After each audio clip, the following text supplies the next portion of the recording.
Bien, bonsoir à toutes et à tous. Très heureux de vous retrouver dans le cadre de ce festival. Quelques éléments sur cette séquence. Cette séquence, c'est effectivement un pitch sur des solutions très concrètes autour des enjeux d'adaptation. Alors, si on revient sur cette notion d'adaptation qu'on explore depuis quelques heures maintenant, les derniers rapports du GIEC placent, vous le savez, la question de l'adaptation et de l'atténuation au cœur des stratégies de lutte face au changement climatique. N'en déplaise en réalité à certains, cette adaptation ne peut s'envisager sans une prise en compte et une analyse fine des flux et des stocks dans les territoires. Cette notion de stock, on va tenter d'explorer à l'occasion de cette session, renvoie en réalité à la somme des éléments contenus dans un espace donné, dans un domaine. Il peut s'agir de stocks en matière alimentaire, d'eau, d'énergie, mais également de déchets. Il renvoie aussi à la quantité de matière présente sur un territoire. La question du stock, c'est une question d'une certaine manière d'un volume et la question d'un poids également, la plupart du temps, qui est explorée. Et la mise en mouvement de cette matière présente sur un territoire, c'est en réalité ses entrées, ses sorties, sont désignées à travers cette question des flux. Le flux, les stocks, leur gestion, leur prise en compte, leur analyse constituent véritablement en fait, le fil conducteur de l'ensemble des contributions et des travaux qui vous seront présentés au cours de cette session dans des champs disciplinaires qu'on a souhaité volontairement très variés, montrant en réalité la diversité de ces solutions. Vos initiatives, par leur diversité, à imaginer de nouvelles approches qui, en réalité, témoignent d'une gestion, raisonnée des ressources qui sont régulées par ces stocks, et puis de penser autrement cette notion de flux entrant et flux sortant d'un territoire, c'est-à-dire, pour le dire avec les mots à la mode, la question du métabolisme urbain, qui devient un métabolisme de plus en plus territorial. Alors cette notion de métabolisme territorial, elle est fondamentale parce qu'elle reflète en réalité une articulation des réflexions entre science, société et puis l'enjeu de la biosphère, nécessaire dans une compréhension du changement climatique. Mais en réalité, cette notion de métabolisme, elle n'est pas totalement sans histoire. Déjà, pour reprendre l'heureuse formule de Paola Vigano, qui reprend elle-même les réflexions de John Friedman, propose d'examiner par exemple le rôle agropolitain d'un territoire en ce qu'il constitue l'inscription territoriale en réalité des besoins fondamentaux, qui est la réflexion qui est portée sur cette notion de métabolisme et de territoire agropolitain. Bien que cette notion de flux et stock renvoie à une analyse plutôt a priori quantitative, c'est-à-dire une réflexion à travers des chiffres, à travers ces flux entrants, sortants, une affaire finalement de mesure, on ne peut pas se satisfaire totalement de ça, et ça nous invite en réalité à explorer davantage la place de l'être humain, la place de l'usager dans ce contexte, et donc par conséquent les modes de vie à l'échelle des territoires qui sont engagés, l'impact sur les sites d'études, sur leur grand territoire et les interrelations qui peuvent s'établir. Et puis, n'oublions pas qu'on est dans un contexte de mondialisation, de globalisation à la croisée avec un contexte de finitude des ressources que nous connaissons et que bon nombre semblent finalement ignorer d'une certaine manière. Alors cet enjeu du métabolisme, il a été décrit finement en particulier par Sabine Barle, notamment dans un ouvrage que l'Europe des projets architecturaux et urbains pilote, qui est le programme POPSU Transition, à travers un ouvrage qui s'appelait Métabolisme et métropole, la métropole lilloise entre mondialisation et interterritorialité. Il nous rappelle qu'en fait cette notion naît au XIXe siècle et qu'il s'agissait en particulier d'observer la matière qui est mobilisée et transformée sur un territoire. Désormais, cette notion de métabolisme urbain s'est densifiée, développée, et on peut parler en réalité d'un métabolisme au sens pluriel du terme, un métabolisme au sens social, au sens territorial, au sens environnemental, au sens urbain, mais aussi à travers un regard plus social et qui peut être posé dans ce contexte-là. Et à travers vos travaux que vous allez nous présenter, nous montrer, vous allez nous rappeler l'importance cruciale de la spatialisation de ces dépendances, prenant en considération les ressources ainsi que les liens qui peuvent s'établir, les inégalités aussi sociales, économiques, environnementales, territoriales qui peuvent se développer. Le cœur est véritablement de votre approche vise en réalité à examiner l'idée que la transition écologique, elle rappelle la question du progrès social, mais que celui-ci ne peut s'accomplir sans une prise en compte territorialisée des inégalités sociales. Et c'est bien cette tension qu'on essaiera d'explorer, de comprendre au cours de ces initiatives. Et plus encore, si les territoires sont souvent perçus en réalité comme dépendants des espaces métropolitains, le débat autour du débat climatique et du défi climatique que l'on traverse aujourd'hui rebat profondément en réalité les cartes et l'analyse métabolique qui relève finalement de nouvelles manières de dépendance en réalité des villes à leur territoire. Il s'agit aussi peut-être d'affirmer une inversion de dépendance métropolitaine aux territoires ruraux, induisant de facto de nouveaux rapports d'interterritorialité, de nouvelles solidarités territoriales, et les acteurs des territoires, qu'ils soient en réalité chercheurs, collectivités, se saisissent de ces nouvelles réalités territoriales pour bâtir en réalité de nouveaux récits et de nouveaux imaginaires. C'est en tout cas ce qu'on essaiera de prendre. Alors, pour être moins théorique et plus concret aussi dans nos analyses, on voudrait vous pitcher quelques solutions, et je vous propose qu'on engage ce parangonnage français à travers l'exemple et le retour sur Rennes. Je me tourne à présent vers Gwenaëlle Baudot. Vous êtes politiste, directeur des coopérations de la veille territoriale et de l'évaluation à Rennes Métropole et la ville de Rennes. Vous participez à ce fameux programme POPSU Transition. Pendant longtemps, en réalité, les espaces ruraux furent dépendants, je le disais, des espaces métropolitains. Dans quelle mesure, finalement, l'enjeu de la transition écologique tend-il à une inversion, justement, de ces dépendances ? Alors, bonjour à tous. Merci d'abord pour cette invitation. Je vais vous apporter un petit éclairage rennais sur, en gros, comment on traite le sujet des transitions à la grande échelle. Et avec un prisme rennais qui est à la fois tout en modestie et en volontarisme. Donc vous attendez pas à ce qu'on vous propose toutes les solutions à tous les problèmes, parce qu'on les a pas. Mais on essaie en tout cas de les chercher. Je ne sais pas qui lance le support. Si, c'est parti. Donc ce petit éclairage que je vais vous faire, c'est sur une démarche qui a déjà quelques années et qui se renforce déjà depuis 2 ou 3 ans sous la forme d'un contrat de coopération. Alors je vais vous donner quelques éléments un petit peu de géographie, d'histoire, ça va être rapide, et puis après on va être plutôt dans la science politique pour vous expliquer un petit peu comment on met ça en musique sur le grand territoire rennais. Juste pour vous donner quelques éléments de contexte géographique sur le périmètre de ce qu'on appelle un peu le grand bassin de vie. Donc c'est la métropole, les 5 communautés d'agglomération qui sont pour 4 d'entre elles sur le département d'Ille-et-Vilaine, et puis au nord-ouest la grande agglomération de Dinan. Et on a également les 10 communautés de communes qui sont à titre principal dans l'aire d'attraction qui est matérialisée par les pointillés. Donc ça, c'est le périmètre, l'assise territoriale de ce grand bassin de vie. Et puis cette démarche de contrat de coopération, on l'a fait depuis le début avec l'État, puisque il en était d'abord à l'origine, à travers une démarche de pacte métropolitain d'innovation qui incitait à des prises en compte d'enjeux coopératifs. On le travaille également avec la région Bretagne, avec le département d'Ille-et-Vilaine. Je le souligne, mais évidemment, avoir un alignement institutionnel multiscalaire est facilitant pour ce genre de démarche.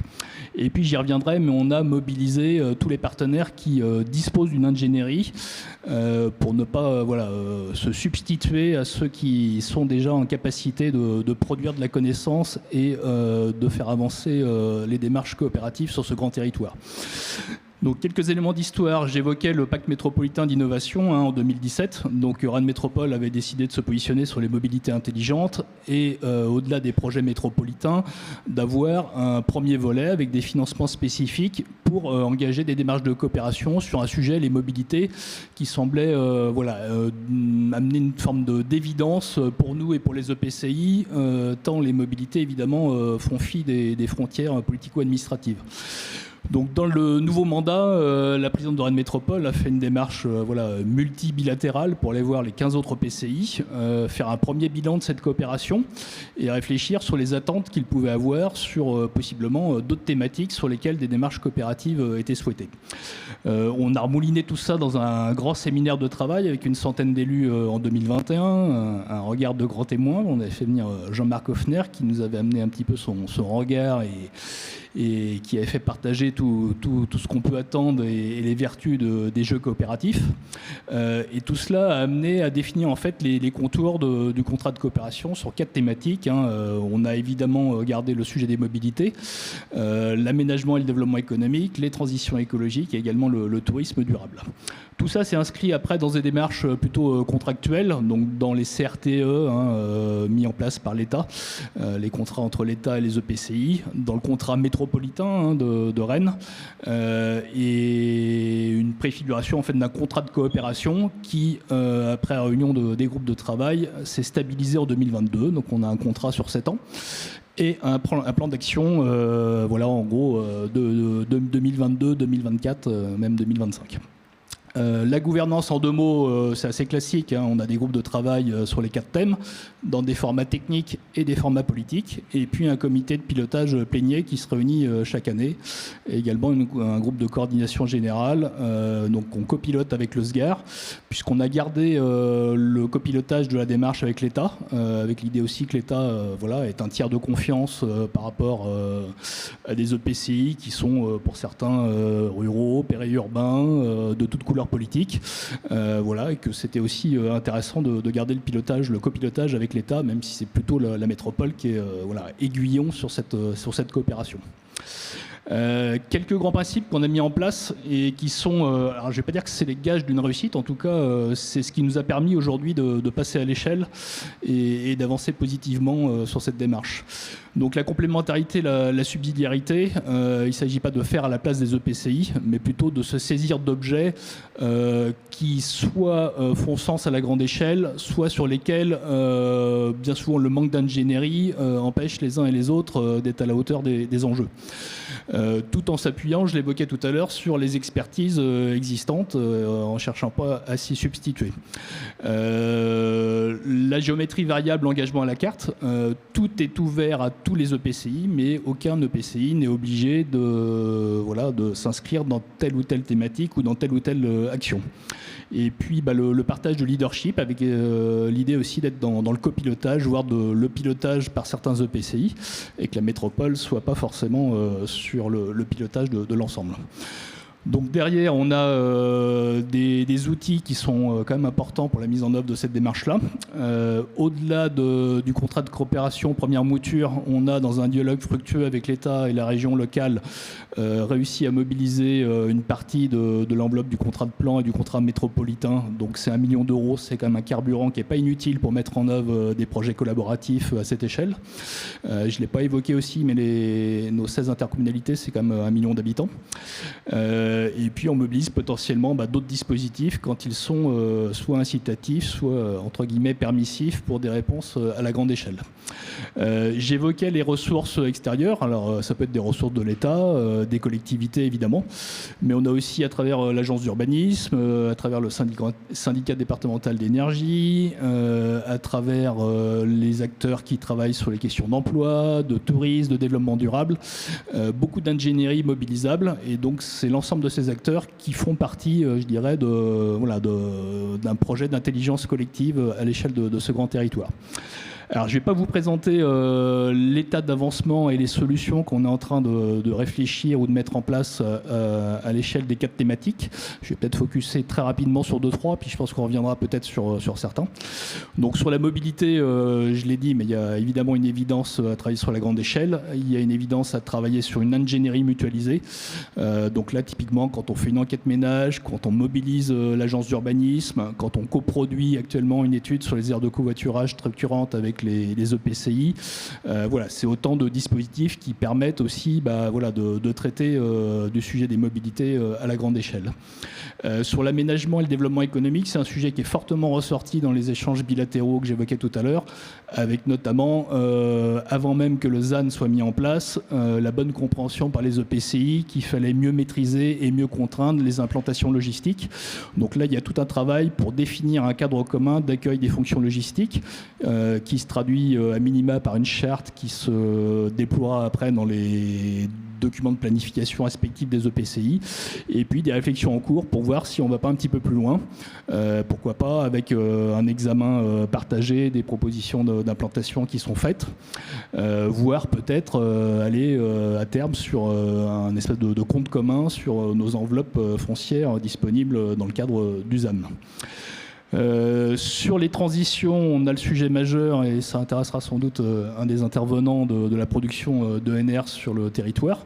Donc là, on s'appuie beaucoup quand même sur des structures existantes. Je pense notamment aux ALEC, je pense aux syndicats d'énergie, avec un travail en cours de schéma de développement du biogaz, et puis un travail de diagnostic qui devrait conduire à une étude opérationnelle sur la filière bois-énergie, là aussi sur la grande échelle. Avec à la fois un volontarisme pour la production d'énergie renouvelable et en même temps l'intérêt bien compris de réfléchir ensemble et pas de démultiplier des offres qui se feraient concurrence en étant à l'aveugle en plus des besoins qu'on peut avoir chacun sur nos territoires. Peut-être une petite illustration aussi, structuration filière chambre. Donc ça, c'est un EPCI qui nous a proposé cette réflexion, avec l'idée que la filière chambre cochait beaucoup de cases, avec notamment des productions qui sont économes en eau, qui peuvent permettre de répondre aussi à des enjeux d'éco-construction. Donc ça, c'est un travail qui est porté par un EPCI, mais du coup élargi à l'échelle du contrat de coopération. Donc je passe sur la plateforme locale POPSU que Jean-Baptiste a évoqué et que j'ai la chance d'animer côté Rennes Métropole, mais on l'a également adossé à la grande échelle de ce contrat de coopération. Et puis peut-être 3 mots sur une feuille de route commune sur la ressource en eau. C'était pas un sujet qui était dans le contrat de coopération initialement. Les conditions climatiques de l'été 2022 ont amené chacun des EPCI à vouloir en faire un sujet du contrat de coopération, alors même qu'il y avait déjà beaucoup de structures, beaucoup d'échelles qui s'en emparaient, et avec un regard quand même de présidents d'EPCI qui pour beaucoup nous ont dit le sujet eau il est suffisamment crucial, suffisamment systémique pour qu'on ne s'y intéresse pas. Et y compris dans nos EPCI, il a été trop longtemps, je le dis comme ça a été dit, un peu confisqué des fois par des techniciens ou des élus experts ou des syndicats dédiés, et il doit être dans tous les cas maintenant aujourd'hui intégré dans l'ensemble de nos politiques publiques. Donc là on a un travail en cours là, qui va être présenté à nos élus là, dans une poignée de semaines, qui est copiloté avec Saint-Malo Agglomération et l'agglomération de Dinan. Alors voilà, peut-être quelques réflexions partagées pour rebondir aussi un petit peu de manière concrète sur les axes que Jean-Baptiste a présentés tout à l'heure et puis qui pourront revenir dans les échanges. On s'inscrit évidemment dans une vision renouvelée du développement métropolitain où chaque EPCI doit bénéficier du dynamisme du grand territoire. On a un territoire très dynamique d'un point de vue démographique, économique. Chacun doit trouver son rôle et chacun doit trouver son rôle notamment dans le développement au-delà de l'accueil de population. Dans les conditions de réussite, ça va sans dire, mais voilà un pilotage fort de la métropole. Donc c'est le cas avec la présidente de Rennes Métropole. Et le choix qu'elle a fait en début de mandat d'avoir un premier vice-président dédié aux coopérations est aussi significatif. Alignement stratégique des financeurs et bonne articulation contractuelle, je l'ai évoqué tout à l'heure, mais voilà, c'est encore une fois un carburant et une facilitation dans la mise en œuvre des projets. Là où on a quand même encore beaucoup de barrières administratives qui peuvent contraindre. Et puis, quand même, cette évidence pour l'ensemble des EPCI en 2024, mais dans une réflexion donc, qui s'est largement renforcée depuis 2 ans, que l'ensemble des défis de la transition environnementale et énergétique, la raréfaction des ressources et l'adaptation au changement climatique amènent à regarder la grande échelle. Je ne l'ai pas montré tout à l'heure, là, mais voilà, j'avais fait aussi pour PopSu un petit schéma qui présentait justement la tension sur les ressources sur l'eau, ressources sur le foncier, ressources sur les matériaux, et comment on a, je dirais, quasiment une obligation aujourd'hui d'appréhender ces tensions-là à la grande échelle si on veut pouvoir faire face à ces défis. Et puis un dernier élément que je voulais mettre en avant, c'est le choix assumé de la non-institutionnalisation. Voilà, donc on n'a pas souhaité et on ne souhaitera pas, a priori, créer un énième syndicat avec sa gouvernance, sa technostructure, mais être plutôt dans des relations directes entre PCI. Pas du multibilatéral, une scène ouverte à tous, de la géométrie variable. Et pour l'instant, c'est un choix de gouvernance qu'on ne regrette pas. Voilà. Alors, on reviendra sur cet exemple rennais, notamment sur ses complémentarités, ses coopérations et ce contrat, ce pacte métropolitain de coopération. Je me tourne vers une ressource qui a été largement évoquée, qui est la question de l'énergie. On fera un rebond sur ce point. Je me retourne vers Raphaël Claustre. Vous êtes ingénieur de formation, délégué de la SEM CIP ENR. Alors on s'adapte, et pardon pour ceux qui sont en régie, tout simplement parce que l'adaptation n'est pas uniquement l'adaptation au changement climatique, mais aussi l'adaptation à des contraintes familiales et sociales, et donc vous nous quittez, je crois, à 17h30. Alors, en tout cas, ce qui est intéressant, c'est que sur la question de l'énergie, qui bien évidemment nous intéresse tout particulièrement dans cette question du métabolisme et des flux entrants et du stock, parce que l'énergie est par nature quelque chose qui est extrêmement difficile, on le sait, voire impossible à stocker, ou en tout cas aujourd'hui nous n'avons pas trouvé les ressources ou les modalités de le faire. Vous avez un angle qui est celui des territoires, en particulier des territoires ruraux, et qui apporte la contribution de l'action que vous faites, un impact extrêmement fort auprès du champ de l'agriculture, des collectivités. Est-ce que vous pouvez nous décrire un peu l'action que vous menez sur ce point ? En effet, je vais vous parler d'énergie, de transition énergétique, et prendre cette approche de métabolisme d'un territoire, c'est-à-dire regarder ce qui rentre et ce qui sort d'un territoire, en particulier d'un territoire rural, et puis voir comment ça peut mener à des coopérations urbain-rurales.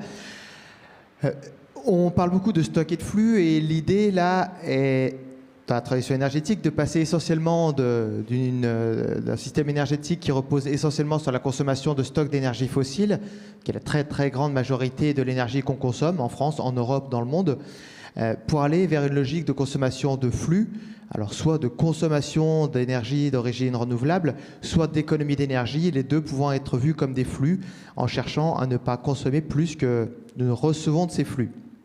Ça, c'est le narratif, les grands principes de la transition énergétique. Mais on peut les voir aussi sous l'angle financier. Si on regarde un territoire rural moyen en France, une intercommunalité va avoir en moyenne 18 millions d'euros qui sortent chaque année de son territoire. Pour une intercommunalité moyenne, c'est 20 000 habitants.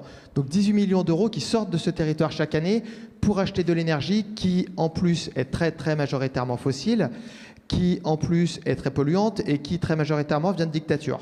Ça fait beaucoup de raisons qui à elles seules seraient suffisantes pour se débarrasser rapidement de ce système. Là, le graphique est peut-être pas extrêmement lisible, mais c'est la facture énergétique mensuelle en France. Donc on voit qu'en plus, on a un petit sujet de résilience, puisque là j'ai pris la moyenne sur nos 4 dernières années, mais on voit qu'on a été parfois 2 fois plus bas que la moyenne et on a été parfois 2 fois plus haut que la moyenne.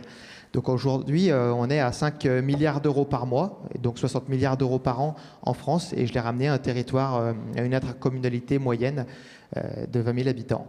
Donc la transition énergétique, c'est évidemment évoluer de stocks d'énergie fossile, d'un système énergétique qui repose sur des stocks d'énergie fossile, vers un système énergétique qui repose vers des flux d'énergie renouvelable, de sobriété énergétique, d'efficacité énergétique, mais c'est aussi relocaliser la richesse associée à l'énergie, les consommations d'énergie qui doivent le plus possible partir ou rester sur le territoire. Et pour essayer d'atterrir vers du très concret, j'ai pris un exemple qui soit du légèrement décentralisé, puisque la logique que j'ai décrite, c'est aussi une logique de décentralisation par rapport au système énergétique actuel. Je n'ai pas cherché à décrire quelque chose d'extrêmement décentralisé qui serait un toit solaire ou un poêle à bois, mais quelque chose d'échelle intermédiaire qui reste à une échelle, il n'y a pas de terme français, utility, ou qui reste une échelle d'investissement, mais qui pourrait éventuellement être un investissement en partie relocalisé. Donc un parc solaire de 5 MW développé sur un sol pollué, un sol déjà artificialisé. On parle aujourd'hui énormément de relocaliser la fabrication des panneaux solaires, des modules, ce qui est effectivement un sujet. Mais si on regarde tout le chiffre d'affaires d'une centrale solaire sur sa durée de vie, en gros, ce chiffre d'affaires va partir pour 40% vers de l'investissement. Et la partie panneau, c'est seulement 9%. Donc je ne dis pas qu'il y a zéro sujet, mais on se concentre sur une partie qui est quand même relativement faible par rapport à la totalité de la richesse associée à ce parc solaire. Donc 40%, c'est de l'investissement, dont un quart des modules. Le reste, ça va être de la structure. Aujourd'hui, les structures des panneaux solaires coûtent plus cher que les panneaux eux-mêmes. De la structure, qui va être une industrie nationale ou européenne. Ça va être du terrassement, qui est une industrie locale. Ça va être du génie électrique, qui est une industrie à échelle régionale. Donc il y a des choses qui sont à échelle mondialisée, les modules solaires, d'autres à échelle continentale, d'autres à échelle nationale, d'autres à toutes les échelles. On a une partie, à peu près 40%, qui va être des frais d'exploitation. Donc quand je dis 40%, je compte les impôts et les taxes, et 30% l'exploitation qui va, elle, être majoritairement à échelle régionale. De la maintenance, des espaces verts, des choses comme ça. Donc toute une partie va être mondialisée, c'est 9% de modules, mais enfin 91% ne sera pas d'une industrie mondialisée. Et puis il y a une partie qu'on oublie beaucoup, 20%, ça va être le coût de l'argent. La moitié, le coût de la dette, donc la banque, et 10% les revenus du capital, donc celui ou celle, la personne morale à qui appartient le parc solaire. Et ça, dans les modèles classiques, ce sont des sociétés mondialisées ou à échelle nationale, mais dans la logique sur laquelle on a travaillé depuis quelques années, ça peut être en partie, en majorité, éventuellement totalement, des acteurs locaux, y compris sur des grosses installations. Donc, il a été développé par le CIPEREC, donc le syndicat d'énergie de la petite couronne francilienne, une SEM, CIPENR, qui est donc une personne morale publique, d'actionnariat public, mais qui agit comme un acteur du champ commercial, et c'est là quelque chose d'atypique, à échelle nationale, pas seulement sur l'échelle de ce territoire, dans une logique urbain-rurale, c'est-à-dire que sur le territoire de la petite couronne parisienne, d'où nous provenons, il y a plus de population, dès lors plus de capacité d'investissement, un peu plus d'ingénierie que sur la moyenne des territoires, mais moins de potentiel pour faire des projets d'énergie renouvelable à échelle un peu importante, c'est-à-dire des grands parcs solaires, des parcs éoliens. Donc, il y a une logique de coopération qui est envisageable. On a donc monté une approche qui soit basée sur le partage avec les acteurs locaux, les collectivités, les citoyens, les SEM, donc les outils associés aux collectivités, avec une large ouverture du capital, de l'accès à la décision, où ils peuvent être majoritaires sur les projets, ça ne nous pose pas de difficulté. Une culture de la transparence complète, c'est-à-dire qu'on peut faire les choix ensemble, ils ont accès à toute la documentation technique et financière et ils décident avec nous. Et le partage des connaissances pour que la fois d'après, ils aient la liberté de faire sans nous. Et certains font sans nous le coup d'après, d'autres font avec nous. Mais le but n'est pas de conserver l'information, mais de les mettre en capacité de faire seuls. Un autre exemple que j'ai choisi pour la simple raison qu'on est allé l'inaugurer avant-hier, samedi, non, il y a 3 jours, dans les Hautes-Pyrénées, et qui est, à mon avis, un exemple très intéressant de coopération territoriale. En général, on considère qu'il faut faire du solaire au sol sur des zones très dégradées. Là, c'est au contraire sur une zone très protégée, qu'on est allé le faire parce que sur les zones de captage d'eau, on va s'assurer de rester uniquement enherbé sans aucune autre activité. Et sur la zone de captage d'eau concernée, Tarbes Nord, il avait été demandé il y a une dizaine ou une vingtaine d'années aux agriculteurs de quitter la zone, le périmètre rapproché, pour éviter tout risque de pollution. Et puis, sur une deuxième zone, ils pouvaient rester, mais ils devaient passer à une agriculture sans intrants. Donc le travail qui a été fait, c'est de se dire, puisque cette zone doit rester en herbe, sans aucune activité qui ait le moindre risque de pollution, on peut la couvrir de panneaux solaires, puisqu'il n'y a pas d'activité, on n'utilise pas d'hydrocarbures, aucune activité qui puisse conduire à une pollution des sols. Donc la réserve en eau est protégée et presque sanctuarisée, parce qu'on a un bail de 30 ans. Le loyer va être versé en partie aux agriculteurs à qui on a demandé de partir sur les périmètres un tout petit peu plus éloignés et à qui on interdit de mettre des intrants sur ce périmètre. Donc on leur finance, pas la totalité, mais le loyer sert à contribuer à leur financer le fait de se passer d'intrants et à changer leur pratique, leur culture. Et ça permet d'avoir, à l'échelle d'un territoire, une convergence, une symbiose entre les activités eau, transition énergétique et transition agricole. Bon, je pourrais le détailler un peu plus à une autre occasion, mais on pourrait détailler d'autres exemples qui ont tous leurs points forts et leurs points faibles. J'ai pas pensé, mais on en a un sur Parennes Métropole, mais juste à côté, sur un des territoires de coopération, sur un des 3 seuls projets éoliens purement publics et citoyens en France, où on va inaugurer au mois de juin le plus grand, et ça peut surprendre pour du pur public et citoyen, le plus grand parc solaire de France avec des modules français. Donc voilà, il y a pas mal d'exemples dès lors qu'on remet la décision en partie presque totalement dans les mains des territoires, où on peut arriver à faire des choses qu'on considérait impossibles dans d'autres cas. Merci beaucoup. Sur cette relation urbain-rural, pour rebondir par rapport à l'exemple de la métropole rennaise, est-ce que vous avez un commentaire éventuellement à faire sur cette présentation? Est-ce que la question de l'énergie est par exemple quelque chose traité dans le cadre du projet métropolitain rennais? Alors sur le sujet énergie, on n'a pas intégré tout ce qui est réhabilitation thermique du patrimoine, parce que là on est plutôt sur les questions de maîtrise d'ouvrage communale, le PCI, et bon, peut-être des échanges de bonnes pratiques, mais il y a moins d'enjeux. Donc après, on a bien en tête que par contre, si on doit raccourcir les circuits de production d'énergie, le seul territoire métropolitain ne se suffira pas à produire de l'éolien, du photovoltaïque, des centrales biomasse à la hauteur des besoins d'une ville ou d'une métropole. Alors, je le disais dans la préparation, je ne crois pas à l'objectif de l'autonomie ou de la souveraineté énergétique totale à l'échelle de nos petits territoires, a fortiori sur un territoire urbain. Mais l'idée, c'est quand même d'aller le plus loin possible. Et puis, je partage évidemment les éléments de diagnostic qui ont été posés tout à l'heure là, sur les flux, pas seulement énergétiques, mais aussi financiers, les questionnements politiques sous-jacents sur les énergies fossiles. Donc là, on n'a pas sur la métropole la compétence ENR. Donc c'est plutôt le syndicat d'énergie qui est à l'échelle de l'Ille-et-Vilaine. Donc ça recoupe peu ou prou le territoire du contrat de coopération. Et puis, on est actionnaire de la SEM Énergie, qui est issue aussi du SDE 35 et de ce périmètre. Donc, on a, nous, une mise à disposition de terrain, avec de la production de panneaux photovoltaïques, notamment sur les délaissés, sur les sites d'enfouissement de déchets, sur les parkings relais, sur les dépôts de bus. Voilà, donc là, on est en train de passer à l'échelle là, sur toutes les opportunités qu'on a sur le territoire métropolitain. Et puis sur les enjeux de coopération, c'est vraiment les 2 sujets que j'évoquais. Donc sur la biomasse, méthanisation, donc quel sujet qui n'est pas encore totalement tranché de c'est quoi une bonne méthanisation et c'est quoi une méthanisation acceptable. Donc ça, c'est un des volets de l'étude. C'est travaillé aussi au niveau du Conseil régional de Bretagne. Mais ça a été quand même initié, a fortiori, dans un moment géopolitique où on avait quand même beaucoup besoin de gaz. Et on se dit qu'on a quand même besoin de sécuriser ces approvisionnements locaux. Donc là, la démarche est en cours.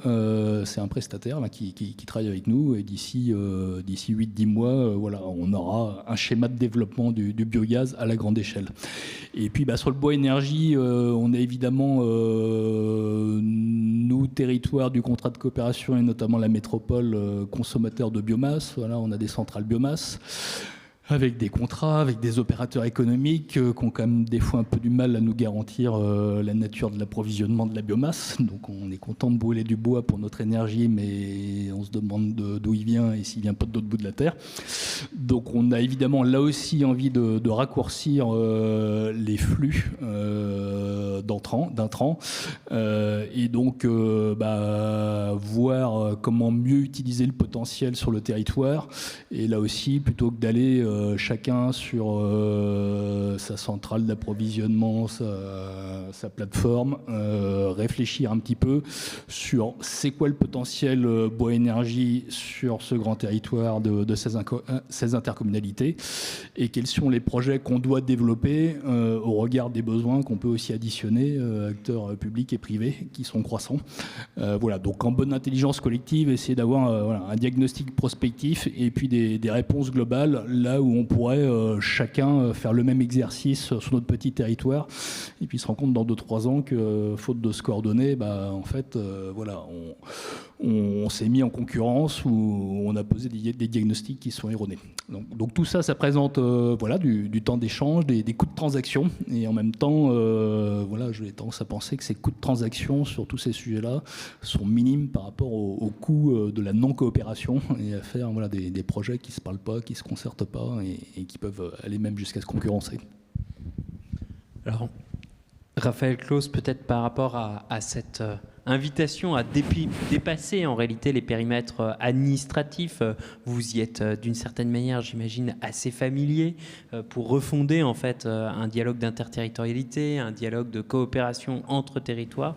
Peut-être une réaction par rapport à ce regard de Rennes ? C'est effectivement très intéressant et ce qui a été dit sur le fait que une métropole ou un territoire urbain ne peut pas être à 100% énergie renouvelable, mais qu'un territoire rural peut l'être et peut même être excédentaire, peut être un territoire énergie positive. Il y en a des historiques dans le territoire dont vous parlez. Ça a évidemment énormément de sens et ça peut créer de nouvelles solidarités autour d'échanges commerciaux. Alors évidemment, il ne faut pas que le commerce tourne à la prédation, mais aujourd'hui, je pense qu'on est assez loin et qu'en étant prudent, on peut faire beaucoup de choses très intéressantes qui contribuent à créer de la richesse et de l'activité dans des territoires qui peuvent en manquer et contribuer à faire vivre la transition énergétique sur les territoires métropolitains. Nous, on s'aperçoit que quand on va voir aujourd'hui des élus de territoires ruraux, certains nous disent c'est super, on pourrait travailler avec vous selon ce modèle public-citoyen que vous proposez, mais d'autres nous disent carrément ça fait 5 ans que je ne déclenche pas mes projets parce que je me sens pas à l'aise par rapport aux offres qui me sont faites. Une offre où vous me mettez toute l'ingénierie et vous prenez l'ingénierie, mais vous mettez la gouvernance dans les mains, oui, je débloque le projet. Donc on s'aperçoit que moi, j'avais pensé développer cette offre pour faire des projets plus qualitatifs et on s'aperçoit qu'on fait du plus quantitatif parfois, c'est-à-dire qu'on peut faire sortir des projets qui ne seraient pas sortis dans d'autres cas. On sait qu'aujourd'hui, on a des problèmes d'acceptabilité, c'est-à-dire que toute nouvelle infrastructure dans un territoire qui est extrêmement aménagé génère des oppositions, qu'on la justifie par l'intérêt du territoire, par la nécessaire transition, etc. On sait qu'il y a des oppositions, mais on a le sentiment qu'en la mettant dans la main des acteurs locaux, on va pouvoir réduire ces oppositions et on espère même pouvoir parler de désirabilité plus que d'acceptabilité. Je ne vais pas vous dire qu'il y a 0 opposition sur aucun projet, mais j'ai le sentiment qu'on arrive à faire des projets qui, sans ce modèle-là, auraient été bloqués. Merci beaucoup, Raphaël Claustre. On vous libère pour vos contraintes familiales. Et toutes merci mes excuses infiniment. pour ça. Merci. On poursuit la table ronde et sur une autre ressource en réalité. On a vu cette question énergétique. C'est la question de la ressource en eau qui est bien évidemment cardinale aujourd'hui dans les débats, tout au moins des collectivités territoriales. Ça a été très bien rappelé à l'instant sur l'exemple de la métropole rennaise.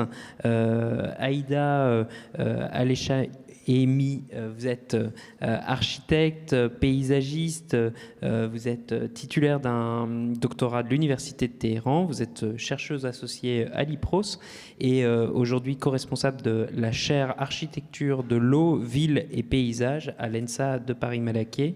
Vous êtes intéressé à un territoire qui est particulier, qui est le territoire clunisois, sur lequel vous avez porté une analyse extrêmement extrêmement fine et que vous allez nous présenter. L'idée, c'est de revenir peut-être sur ces flux hydriques, son relation aux infrastructures. Et vous nous avez dit en préparant cette table ronde, cette expression que j'ai trouvée assez heureuse, qui était de dire comment on peut redessiner les territoires et les villes, notamment à travers la question de l'eau. Je vous laisse nous présenter ces travaux. Merci beaucoup. Donc, oui, je vous présente en fait deux cas d'études qu'on travaille en ce moment au sein de la chaire architecture de l'eau. Et l'objectif général de la chaire architecture de l'eau, c'est de faire le lien entre pédagogie, recherche et action. Donc, je vous présente deux cas bien différents, dans un territoire rural clunisois, en partenariat avec Communauté commune de Clunisois, grâce au projet POPSU Territoire, dans lequel on travaille sur la question de partage de l'eau en Clunisois, comment anticiper les crises hydriques solidairement. Je vous ai mis ici deux images qui représentent en fait le problème qu'on a en Clunisois, qui est la sécheresse estivale. Depuis 5 années consécutives, il y a la sécheresse estivale qui a touché ce territoire, à ce point qu'on voit le lit de la rivière totalement sec pendant surtout le mois d'août. Ça, c'est la photo de août 2022, mais vous voyez aussi à gauche, comment je peux pointer? Oh non. Donc, vous voyez à gauche ce bassin versant de la Garonne qui est tout en rouge, parmi des autres bassins versants dans le département de Saône-et-Loire. Donc, cette sécheresse, c'est le grand problème pour ce territoire, mais à côté de ça, en lien avec l'eau, il y a d'autres problèmes, ce qui est une grande dépendance de ce territoire pour approvisionnement eau potable, qui pompent en fait un quart de leurs eaux potables d'autres bassins versants en aval. Donc, je vous ai mis les chiffres clés qui présentent justement les ressources, enfin les flux entrants, sortants de ce territoire dans le grand cycle de l'eau.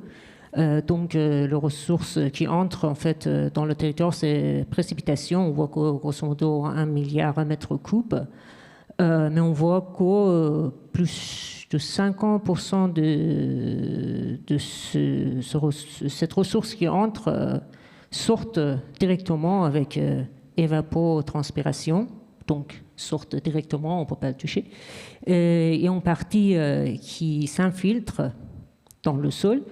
Et on a vraiment une petite partie qui traverse le territoire dans les ruisseaux.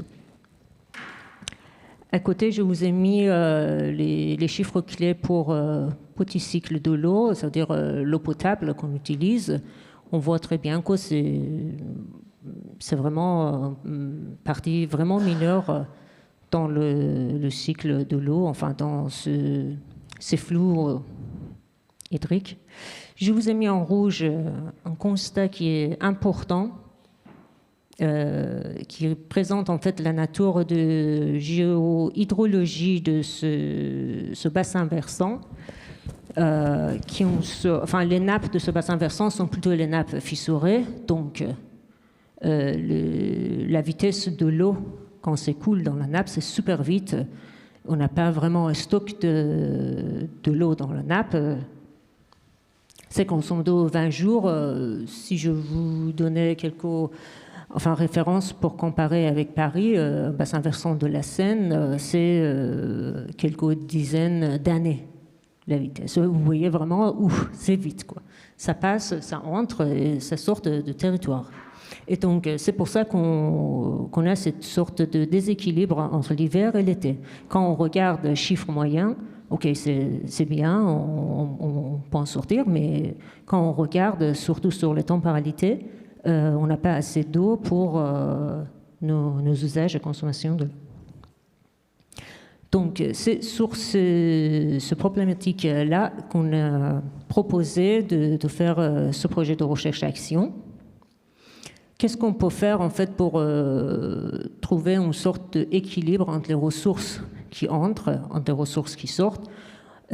Comment on peut faire pour avoir assez de stock pour notre besoin pendant l'été. Donc, la question qui se pose, c'est comment on peut ralentir le flux qui entre et traverse notre territoire. Donc, on travaille vraiment sur ralentissement de ces flux pour qu'on puisse utiliser pendant surtout l'été, quand on a besoin plus d'eau, quand on consomme plus d'eau. Donc, est-ce qu'il faut retenir l'eau? Est-ce qu'il faut stocker l'eau en hiver pour réutiliser pendant l'été? Et quels seraient les aménagements nécessaires?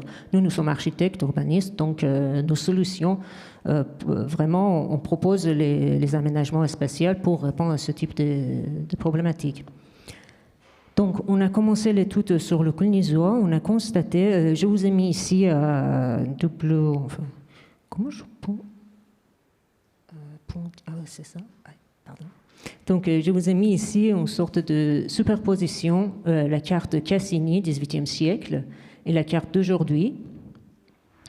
On a constaté qu'en fait, de l'époque des moines de l'abbaye de Cluny, 11e, 12e siècle, ils ont eu en fait ce problème de déséquilibre entre l'hiver et l'été, des flux qui sortent tout de suite de leur territoire. Donc, on a constaté, on voit, enfin, on a vu sur la carte de Cassini, il y avait beaucoup de retenues de l'eau, les vraiment petits étangs sur les petits ruisseaux qui leur aidaient de retenir l'eau.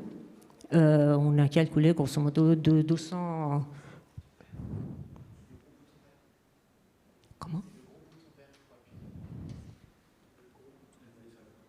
Oui. Donc, on a commencé à dire qu'est-ce qu'on peut faire nous? Où ils savent comment ils peuvent ralentir les flux, et nous, comment on peut faire? Donc, on a commencé à appuyer vraiment sur ces potentiels des ouvrages hydriques. On a commencé à dessiner le grand métabolisme de l'eau à l'échelle du territoire en calculant la capacité de tous ces petits retenir de l'eau pour nous aider à stocker. Donc, à côté de ça, on a commencé à faire une sorte de représentation pour les élus, pour leur dire alors, si on commence à calculer, à travailler sur les petits ouvrages qui sont encore existants, mais bien délaissés, comme cet ouvrage qui est une digue de l'époque XIIe siècle. Qu'est-ce que nous donnons? Donc, on a commencé de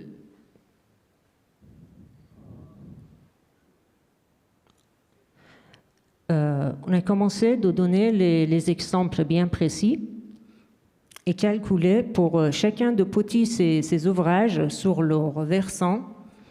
Le diagramme que vous voyez, c'est le diagramme typique quand on parle de métabolisme des ressources. On parle donc c'est diagramme 5i, on parle des ressources qui entrent. Qu'est-ce qui se passe pour ces ressources quand ils traversent notre territoire? Et quand ils sortent de notre territoire, on a commencé de calculer que, par exemple, pour cette petite commune avec grosso modo 500 habitants, 3 villages ici, après 3 sources qui sortent, qui est les ruissellements, qui remplissaient traditionnellement cet étang, et après qui se rejetaient, enfin qui alimentaient traditionnellement, à l'époque des moines, ça c'était l'usage de...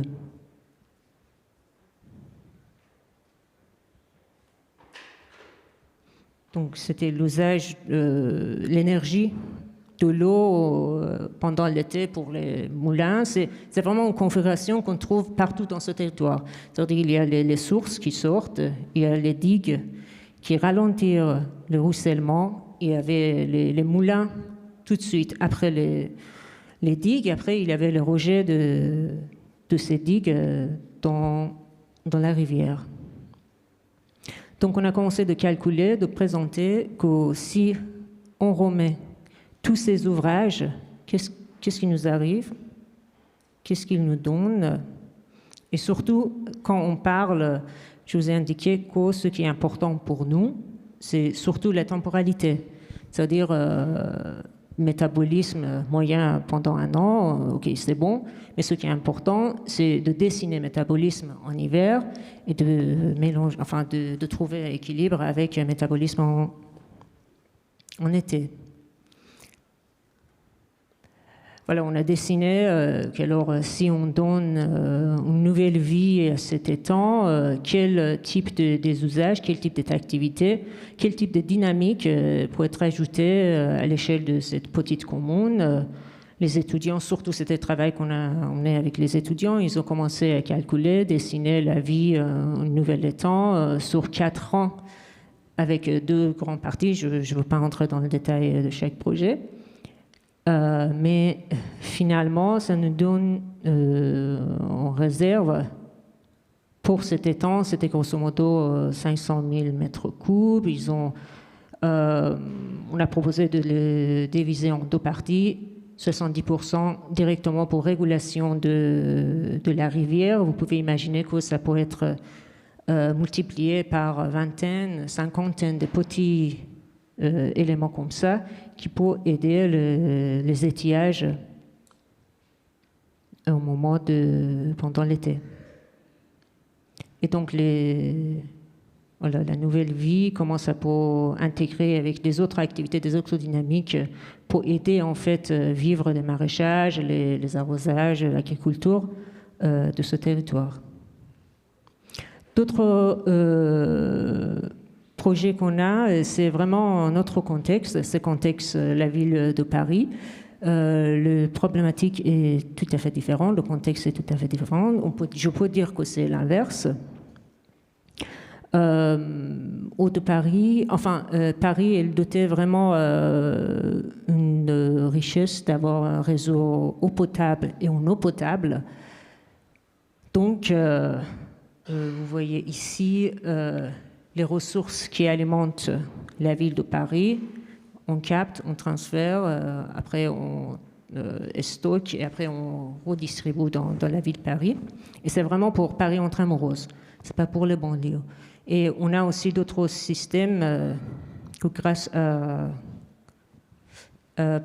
services publics ils ont pu garder, c'est leur héritage de systèmes d'eau potable, c'est-à-dire on épuise l'eau directement de la Seine et après on distribue cette eau pour lavage, arrosage et tout ça pour tous les autres usages de l'eau. Et après on a un système malheureusement encore assainissement unitaire de la ville de Paris qui est resté depuis Napoléon. Donc, mais le contexte est différent. Paris, Intramuros, c'est une ville en décroissance. On a une baisse de consommation de l'eau. Haut de Paris, il a trop d'eau, il a l'excès d'eau, et je ne sais pas quoi faire avec cette eau, parce que les ouvrages dédiés, les sources dédiées pour alimenter Paris Intramuros, et donc ils sont en train de délaisser leurs infrastructures.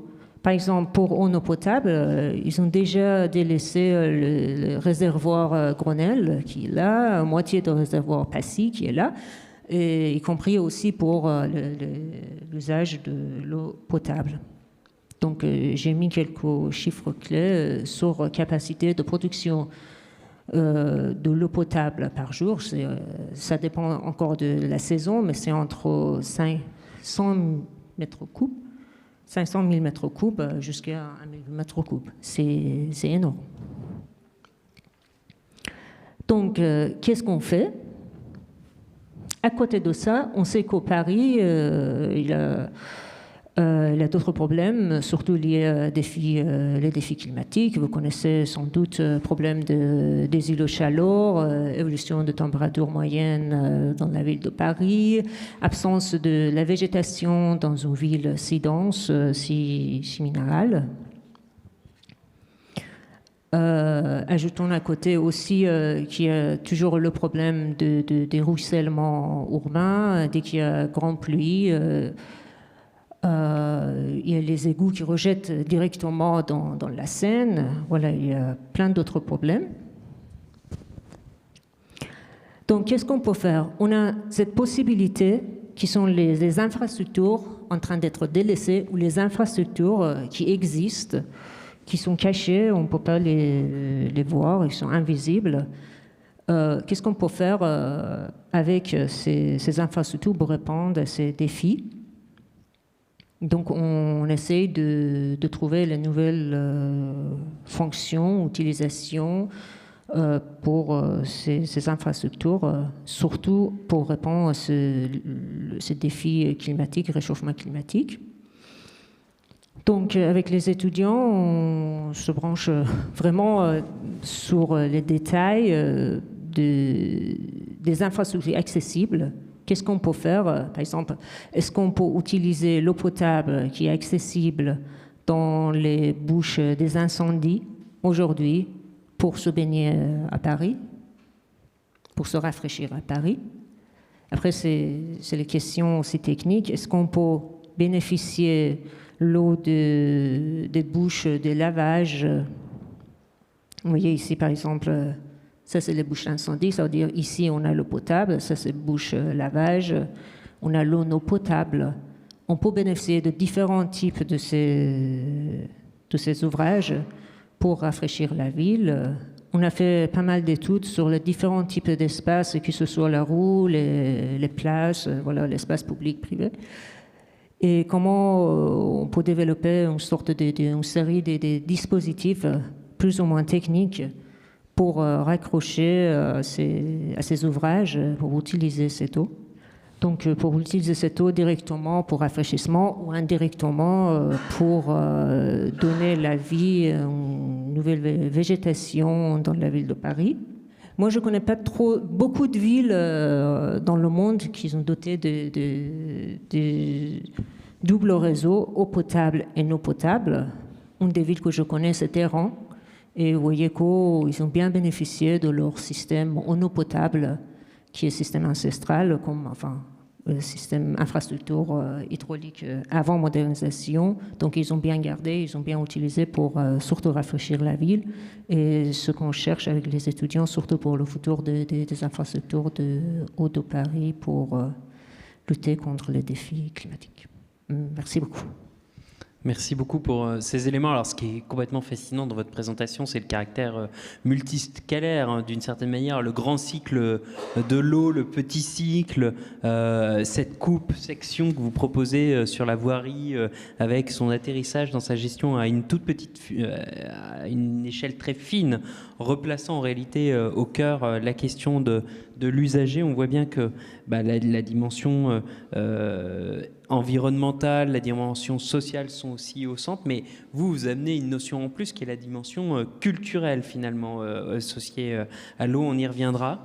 Est-ce qu'il y a une réaction peut-être par rapport à l'exemple rennais? Alors on est dans un contexte totalement différent, on n'est pas du tout démographiquement dans les mêmes problématiques si on regarde la commune de Paris, puisqu'il faut aussi, là je crois que c'est important de le rappeler, l'exercice est fait à l'échelle communale et pas à l'échelle du Grand Paris. Je pense que les chiffres sont... Oui, et ça c'est juste pour dire que c'est juste Paris Intramuros qui est régi de Eau de Paris, qui est privilégié d'avoir tous ces systèmes restés de l'époque de Napoléon. Napoléon, oui. Ouais, et donc c'est vraiment privilégié de Paris Intramuros, et c'est étonnant de savoir qu'ils payent moins cher leurs eaux potables par rapport aux banlieues.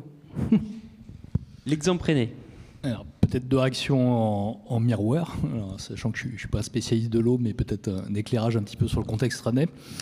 Alors d'abord, pour lutter un petit peu contre les clichés, pour ceux qui penseraient que parce qu'il pleut beaucoup en Bretagne, on n'a pas de problème d'eau, eh bien si, on a des problèmes d'eau.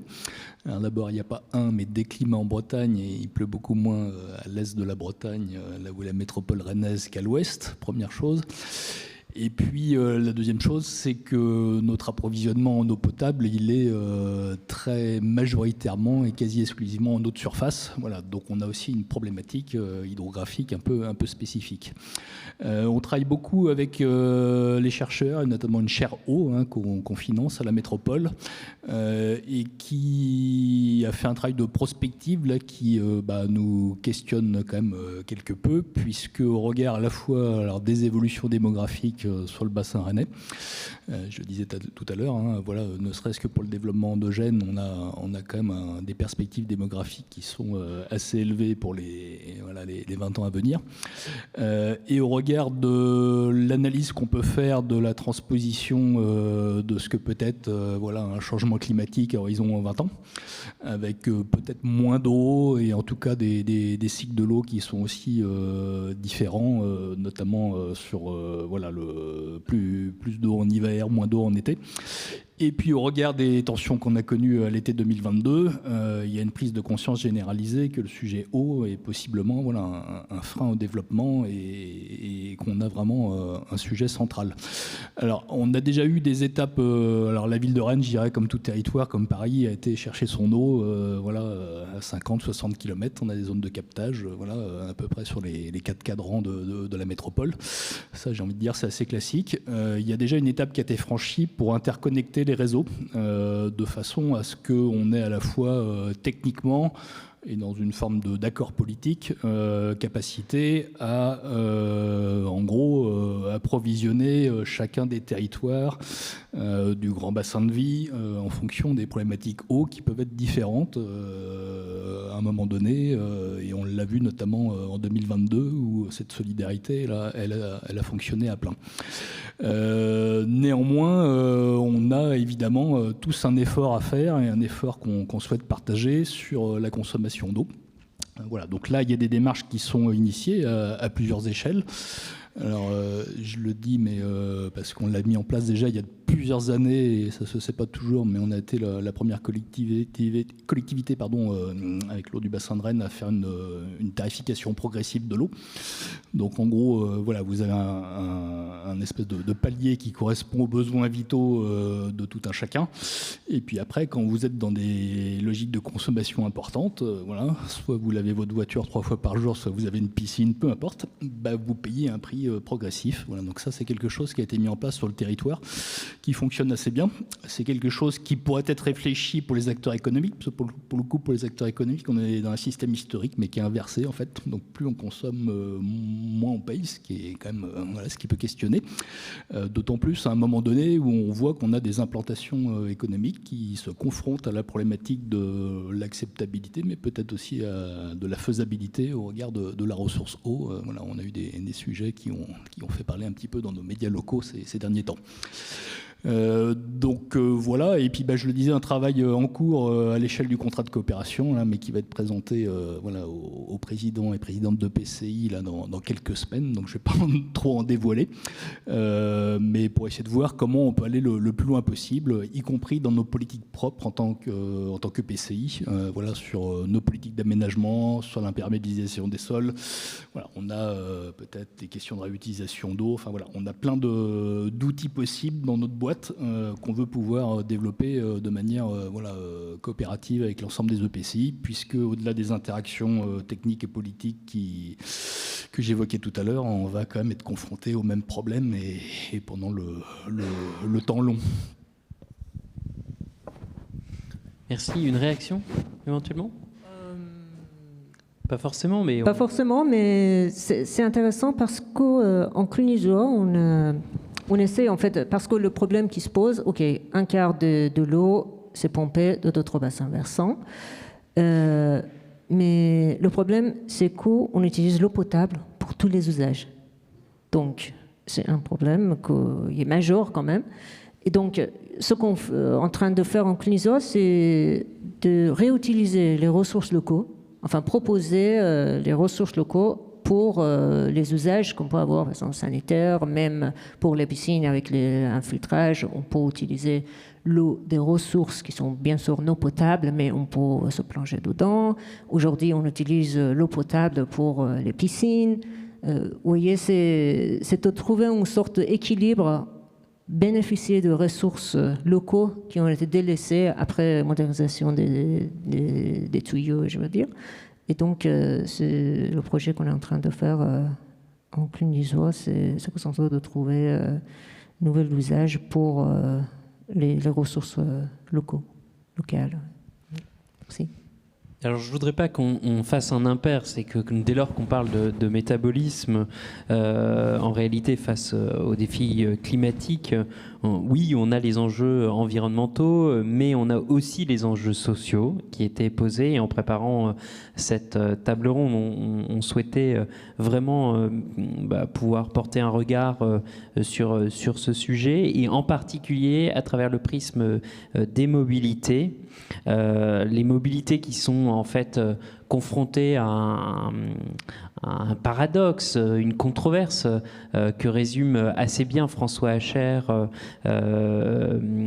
sur le droit à la mobilité et les limites de la mobilité. Le droit à la mobilité qui est un droit d'aller et venir, un droit qui est constitutionnellement protégé de fait, et puis en même temps cette recherche de limites en réalité des mobilités face à l'injonction que nous fait le développement durable, les émissions de gaz à effet de serre, l'impact carbone dans ce contexte-là. Alors, pour examiner cette question, je me tourne vers Samia Guerraya,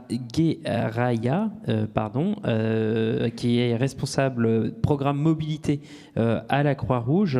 C'est un sujet, cette dimension environnementale et sociale que vous examinez en fait au quotidien au sein du programme mobilité. Est-ce que vous pouvez revenir sur les initiatives que vous portez au sein de la Croix-Rouge ? Oui, bonjour à tous, merci pour l'invitation. J'ai une vidéo à vous partager qui illustrera mieux que les mots le type de solution qu'on peut mettre en place. Je ne sais pas si on peut la diffuser. Elle arrive en régie, j'imagine. Ouais, donc... et voilà. Voilà, et on en parle juste après, merci. On en parle.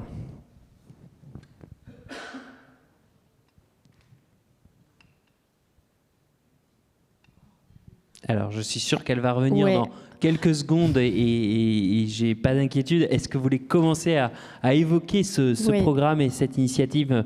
Et je suis sûr qu'on va être rattrapé par la technique va arriver à nous dans quelques secondes.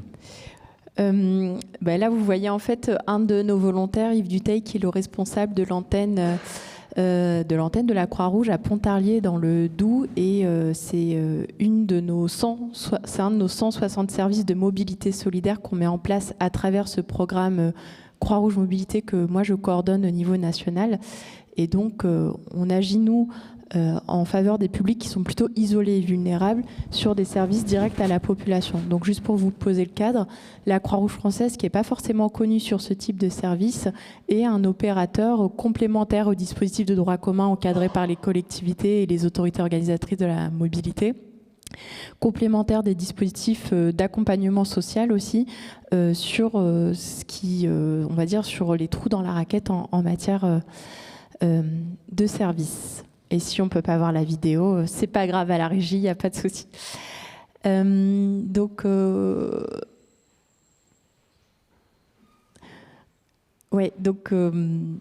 je dis qu'on est opérateur de services, je vous l'ai dit, ça représente aujourd'hui 160 services qu'on a construits à travers ce programme national depuis une dizaine d'années.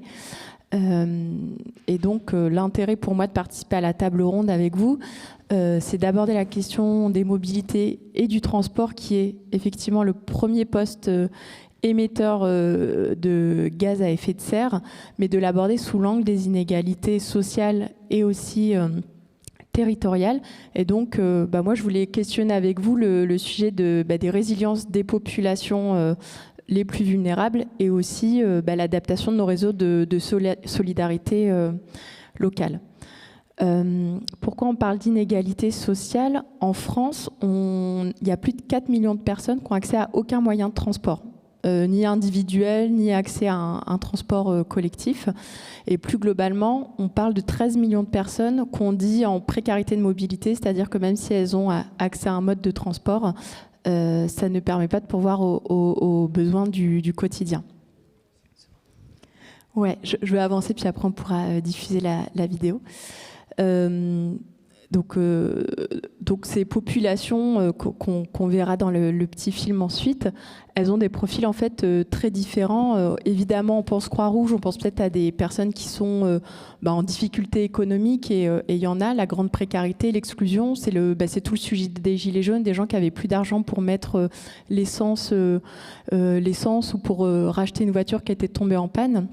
Mais c'est aussi dans ces 13 millions de personnes, des personnes en perte d'autonomie, vieillesse, handicap, des personnes qui ont aussi des freins cognitifs ou d'apprentissage de la langue française pour utiliser les réseaux des transports, ou qui vivent dans des territoires où l'offre n'est pas du tout adaptée, soit parce qu'on est en grande ruralité et que le transport est pas suffisamment développé en termes d'infrastructure, soit parce qu'on peut être en ville aussi, mais on est travailleurs de nuit ou sur des horaires inadaptés, donc on ne peut pas utiliser le réseau collectif. Et donc cet ensemble, on va dire, de public, nous, au niveau de la Croix-Rouge française, nous a poussé à agir pour 2 raisons. D'abord, la première, en fait, c'est vraiment pour une question d'efficacité, je dirais, de l'action sociale. Nous, notre travail, à la base, c'est répondre à des besoins alimentaires d'urgence, aider les personnes à se vêtir, l'accès aux droits, les démarches administratives, apprendre le français, trouver un emploi, une formation. Ça, c'est vraiment le cœur de métier social de la Croix-Rouge française. Mais en fait, on a des difficultés à agir si les personnes, on n'arrive pas à les rencontrer sur nos dispositifs, sur nos services. Donc en fait, et on n'est pas les seuls à avoir rencontré cette problématique. Ça fait une dizaine d'années que le champ social s'est saisi de cette problématique pour agir sur ces freins de mobilité. Donc on a première raison à intervenir, c'est la question de notre efficacité. Et c'est pour ça d'ailleurs on dit que la mobilité, c'est le premier droit aux autres droits. Si on ne peut pas se déplacer, la santé, l'emploi, le reste, ça devient très compliqué. Et puis la deuxième raison d'agir, et qui est peut-être la plus importante pour nous, c'est qu'en fait, ces 13 millions de personnes, c'est des personnes sur qui pèse un risque de rupture sociale, d'éloignement du lien social. Et c'est des personnes que les institutions vont perdre de vue, que nous on va perdre de vue, et qui même vont s'effacer de la communauté de citoyens et de citoyennes nationales. Et donc c'est pour toutes ces raisons que la Croix-Rouge française, depuis 10 ans, à travers un programme structuré d'action sociale nationale, agit pour donner accès avec la mobilité à des services du quotidien pour garantir l'accès au lien social en priorité. Donc je vous propose maintenant qu'on regarde le film pour voir concrètement comment ça se met en place. Bonjour. Bonjour Madame André, vous allez bien? Bon, ça va, il faut dire. Vous êtes prête? On va y aller?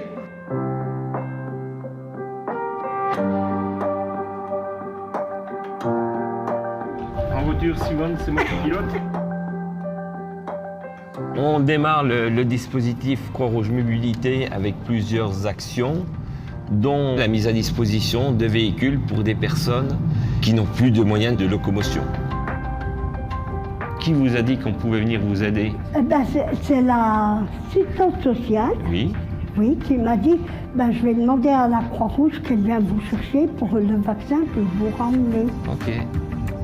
Quand vous êtes dans une impossibilité de circuler, ça devient vite compliqué. Et les gens culpabilisent en disant « je demande toujours aux mêmes voisins et j'ose plus, etc. » Le fait de dire « il y a un service et je ne dépendrai plus d'eux », ça peut soulager un certain nombre de personnes âgées.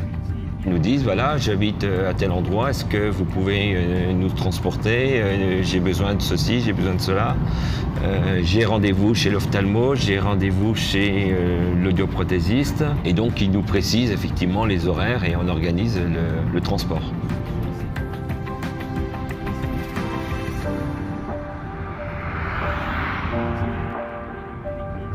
Et puis, combien je vais vous devoir? Mais rien du tout. Comment rien du tout? Mais pourquoi vous voudriez nous payer? Je vais être franche avec vous. Oui.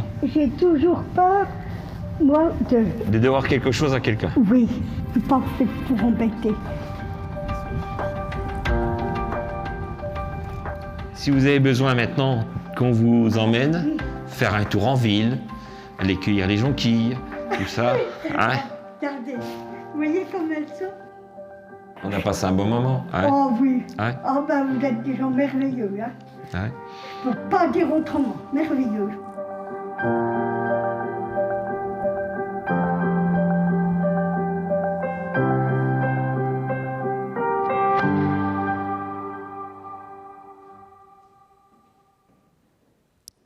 Voilà, et je rebondis sur ce qui a été évoqué sur le Cluisinois par toi, Aïda. La Croix-Rouge agit aussi avec l'intercommunalité du Cluisinois sur un service de transport social des personnes. Et on voit tout l'intérêt d'avoir des collectivités et des élus volontaristes pour développer ce type de projet en partenariat avec des associations.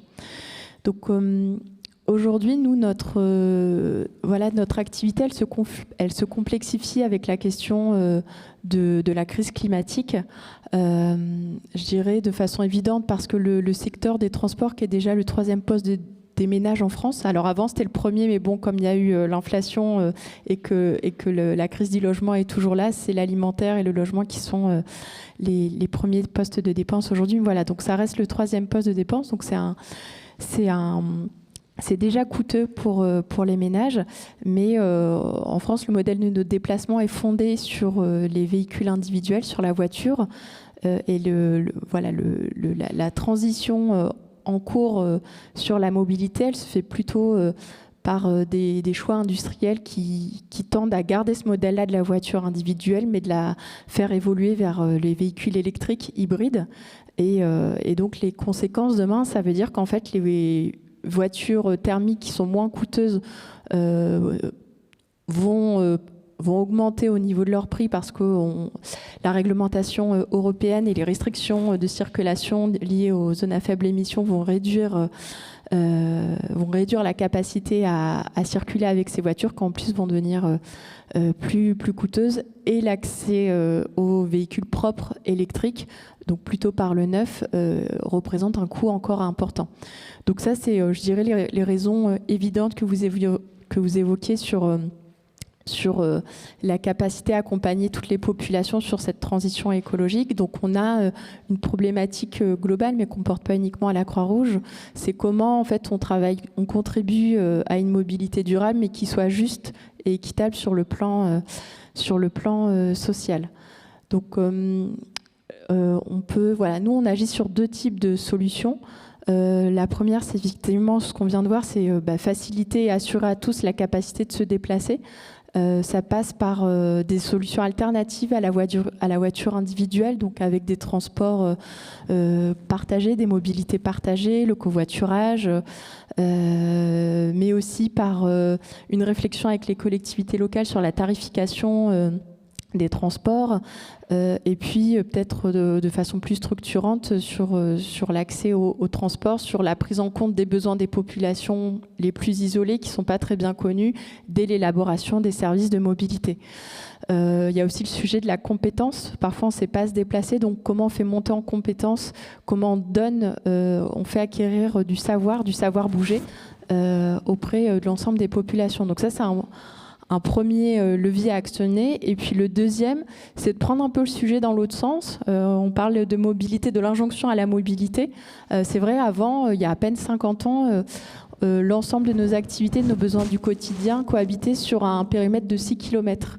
Aujourd'hui, on estime ce bassin de consommation d'emploi à une 60aine de kilomètres. Donc effectivement, on est bien sur cette injonction à se déplacer. Donc prendre le problème de l'autre côté, c'est de se dire plutôt que de déplacer les personnes, c'est aussi déplacer les services. Certains parleront de relocalisation, de revitalisation des territoires. Pour nous, la Croix-Rouge française, on a un beau maillage territorial, on a 1000 implantations locales, 1000 antennes locales, ce qui est déjà un beau réseau au niveau national. Mais en fait, on se rend compte qu'on n'arrive pas que les besoins augmentent, et la succession des crises économiques, sociales, les besoins augmentent, les fractures territoriales s'intensifient aussi, et on sait qu'on a un besoin d'être mieux présent et auprès de plus de personnes. Donc ça fait 10 ans déjà qu'on est, mais comme beaucoup d'autres, présents grâce à des dispositifs mobiles, de la mobilité inversée. Ça peut être une épicerie sociale itinérante, ça peut être occuper des tiers-lieux, des mairies, des réseaux France Service pour apporter notre accompagnement au plus près des personnes. Mais tout ça, en fait, ça nous contraint, mais positivement, de façon peut-être plus stratégique, à réfléchir notre présence dans les territoires. Où sont nos zones blanches à nous ? Pareil, on évoque parfois aussi les déserts de solidarité. Donc, où est-ce qu'on a plus d'impact et auprès de quel type de public ? Et pour ça, je rejoins ce qui a été dit sur la coopération. Identifier les zones blanches, construire des solutions locales en dehors de notre réseau de confort, de nos antennes locales, ça, on ne peut pas le faire seul. Il faut absolument qu'on puisse associer l'ensemble des acteurs et des parties prenantes, à commencer par les premières personnes concernées qui vont utiliser nos services dans les territoires. Donc ça, c'est vraiment pour les aspects, je dirais, très ingénierie de la mobilité en lien avec la crise climatique, mais peut-être de façon plus globale, et je terminerai là-dessus, la Croix-Rouge, on est un acteur historiquement des crises. L'urgence, c'est la Croix-Rouge. Peut-être vous avez croisé des secouristes Croix-Rouge dans vos vies personnelles à vous. Voilà, on réagit à l'urgence, on a un centre opérationnel, on est auxiliaire des pouvoirs publics, c'est notre mission première. Mais depuis quelques années, ce qu'on constate, c'est que les crises qui étaient auparavant espacées et ponctuelles, en fait, s'intensifient et s'accélèrent dans leur rythme. Ce qui, en fait, nous a amené à réfléchir sur notre capacité de réponse aux crises, en considérant qu'on va rentrer progressivement dans un monde en crise permanente. Alors, loin de moi de plomber l'ambiance en fin de journée. Et donc, notre sujet de façon plus globale, c'est de questionner la résilience des populations. Est-ce qu'on est prêts, tous individuellement, à répondre aux crises ? Parce que, finalement, on parle de personnes vulnérables, mais demain, dans un contexte de crise climatique, on est tous potentiellement des personnes vulnérables à un moment ou à un autre. Donc, la logique, je dirais, du bénévole et du bénéficiaire, elle est plus opérante aujourd'hui. Nous, on propose une vision qui est un peu différente, qui est celle d'une communauté de vulnérabilité partagée, dans laquelle on peut tous être à la fois des contributeurs, des aidants, et puis aussi à un moment des bénéficiaires. Donc nous, la question qui nous anime, mais tout ça a été formalisé dans la stratégie 2030 de la Croix-Rouge française, c'est accompagner la résilience des populations dans un contexte de crise permanente, former les personnes en amont. Pareil, je ne veux inquiéter personne, mais on a un pôle prospectif qui a fait des travaux intéressants sur la capacité aujourd'hui des Français et des Françaises à réagir en temps de crise, notamment avec les gestes qui sauvent, la connaissance des droits, etc. On n'y est pas tout à fait, mais voilà. Donc ça, c'est une des missions de la Croix-Rouge, c'est de préparer les communautés aux crises, c'est de secourir quand les crises interviennent, et puis c'est derrière d'être capable de relever.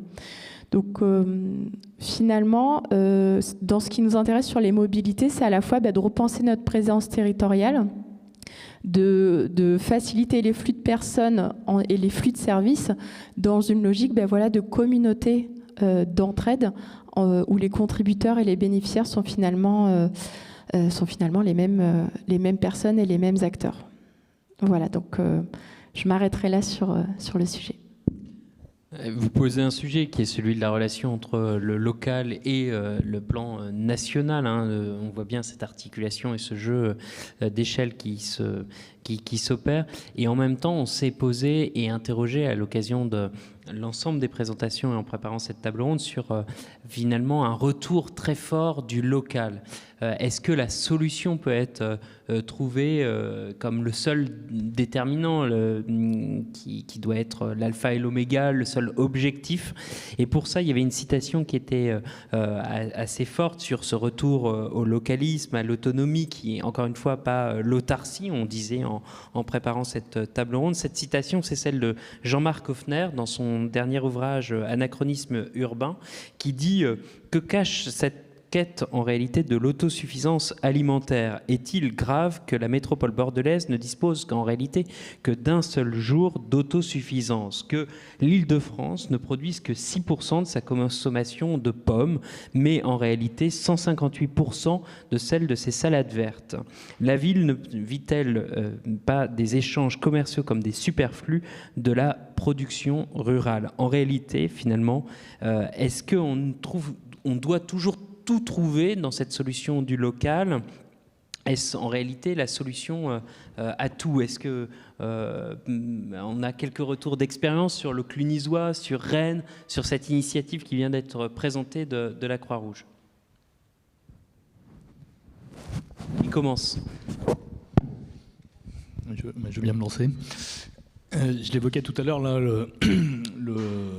la nécessité qu'on a à plusieurs échelles. Hein. On voit bien qu'on l'a dans l'agenda européen, on l'a sur l'agenda national, on l'a dans nos agendas territoriaux, de retrouver une forme de souveraineté. Elle rejoint sans doute des enjeux géopolitiques sur lesquels je n'ai pas besoin de trop m'expliquer. Et puis la vision qu'on a en tant que territoire, qui doit prendre sa part et toute sa part dans la réduction des gaz à effet de serre. On sait que le raccourcissement des circuits est évidemment un facteur majeur de l'atteinte de ces objectifs. Donc à l'heure où on décline territorialement la planification écologique, où on révise nos plans climat, on ne peut pas ne pas se poser la question de la réduction des flux et ou de la longueur de ces flux.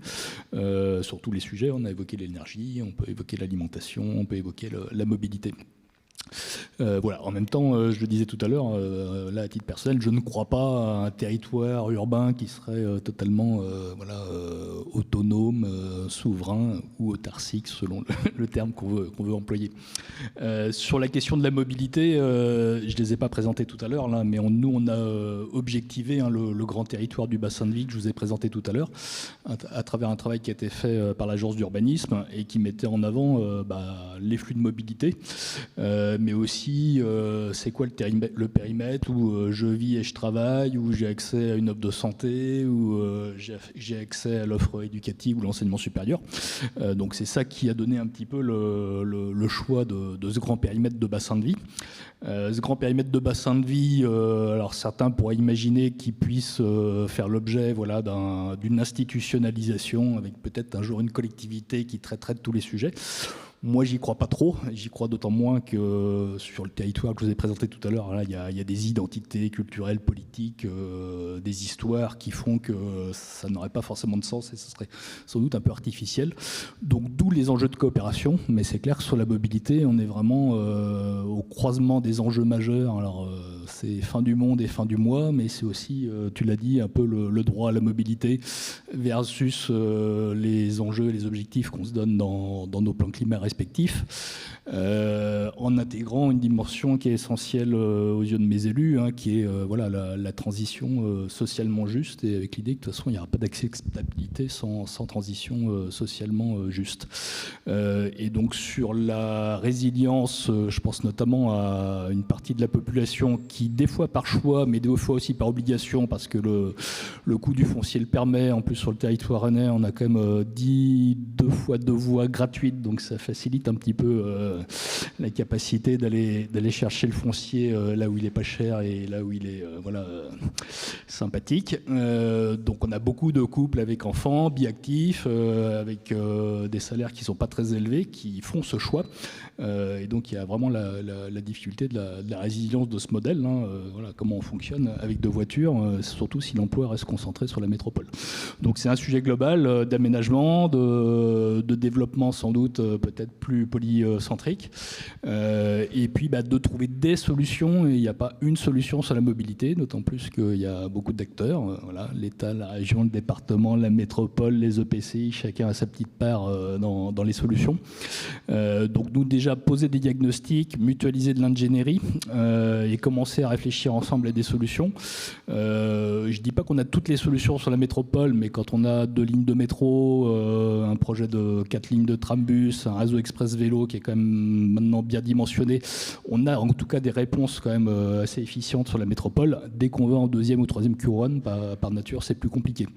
Je terminerai juste peut-être par une réflexion qu'on avait avec la Maison de l'Emploi, de l'Insertion et de la Formation, qui rejoint évidemment un sujet que tu as évoqué sur le lien intrinsèque entre mobilité et emploi, et qui amène sans doute aussi des réponses qui ne sont pas seulement du transport collectif et des réponses massifiées, notamment sur des segments peu de population qui peuvent habiter, alors je pense à nos quartiers politiques de la ville qui sont tous chez nous sur la ville de Rennes, et pour lesquels il y a sans doute des possibilités d'emploi sur par exemple des plateformes logistiques qui sont en troisième couronne avec des horaires atypiques, et là s'il n'y a pas de solution de mobilité, voilà, c'est des gens qui ne vont pas répondre aux offres d'emploi. Puis à contrario, on a aussi sur des emplois de service voilà, de plus en plus de citoyens qui sont en deuxième ou troisième couronne, mais pour lesquels la solution et le coût de mobilité pour accéder à l'emploi qui reste en cœur de métropole est un sujet compliqué. Donc je pense que là, il y a des grandes solutions et des fois plein de petites qu'il faut additionner pour être un peu des réponses adaptées à chacun des publics. Ouais, merci de cette invitation à changer d'échelle le saut du périmètre en réalité administratif pour aller sur une échelle territoriale. On n'a pas évoqué ces biorégions qui changent aussi la donne et qui, dès lors qu'on s'intéresse à la question de l'eau, on est sur la question du bassin versant qui est posée et qui est une nouvelle géographie à appréhender en réalité pour nos élus. Est-ce que sur cette question du local global, finalement, quel est le regard que vous pouvez porter sur ce sujet ? C'est intéressant. Et hier, en fait, on avait premier séminaire de co-construction autour de cette question partage de l'eau en Cluny-Isère à Cluny. On a fait venir l'ancienne présidente de Eau de Paris. C'est entre guillemets pour dire que quand on parle d'autonomie sur les ressources, il faut dire que l'eau, c'est une ressource pour nous, mais aussi pour la biodiversité. Donc, ce n'est pas comme les autres ressources quand on le regarde. C'est un bien commun. Mais malheureusement, je peux dire malheureusement, aujourd'hui, dans une grande partie de la France, c'est le service privé qui gère. Donc, les élus ne sont pas autonomes pour prendre décision sur ce bien commun, ce qui est le cas de Cluny-Isère, mais ce qui n'est pas le cas, par exemple, de Paris Intramuros, parce que c'est régi totalement public. C'est le service public 100%. Donc, ils peuvent décider pour le futur de leur stratégie liée à l'eau, telle qu'ils ont décidé de garder un système en eau potable. Donc, aujourd'hui, ils l'utilisent pour arrosage, par exemple, lavage des voitures ou à la trottoir et tout ça. Ce qui n'est pas le cas de Cluny-Isère, justement, parce qu'ils ne sont pas autonomes de point de vue, surtout dans le territoire rural, ils ne sont pas autonomes de point de vue d'ingénierie. Ils sont dépendants au service privé qui est Suez et Veolia. Donc ils ne peuvent pas. Et ça fait peur des élus, au moins ce qu'on a constaté hier, que quand on parle d'autonomie, ils ne peuvent pas dire que oui ou non, ils ne savent pas, ils n'ont pas leurs mains sur le sujet parce qu'ils sont super dépendants de point de vue de la gestion de services. Grandes villes, grandes infrastructures, je veux dire, des ingénieurs privés. Oui, ce qui est assez interpellant, c'est que c'est en réalité un nouveau récit en fait, qui est en train de s'installer sur les territoires, et ce sera peut-être la dernière observation, question que j'ai envie de vous adresser sur ce point, c'est est-ce qu'il n'y a pas une nouvelle forme de récit qui est en train de se créer sur les territoires par cette approche aussi de la proximité, à travers cette approche locale que d'une certaine manière vous incarnez à travers l'initiative que vous venez de nous présenter? Oui, effectivement, je pense qu'on a tous une contrainte à repenser les visions qu'on avait des territoires avant, justement, en ressources qui paraissaient illimitées. Et on a une injonction tous à travailler, à coopérer ensemble. Donc le récit du local, pour moi, c'est pas tant finalement sur l'échelle, mais que sur la capacité des acteurs à à les construire ensemble dorénavant. Un mot pour conclure qui commence un peu un tour de table de synthèse ou s'il y a la possibilité, quelques questions avec la salle. Vous avez été extrêmement patient, merci beaucoup. Est-ce qu'il y a des questions éventuellement dans la salle ?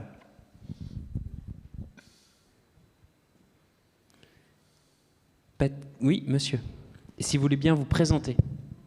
Bonjour, merci beaucoup. Je m'appelle Thibaut Ortiz et j'ai travaillé dans l'associatif aussi pendant quelques temps.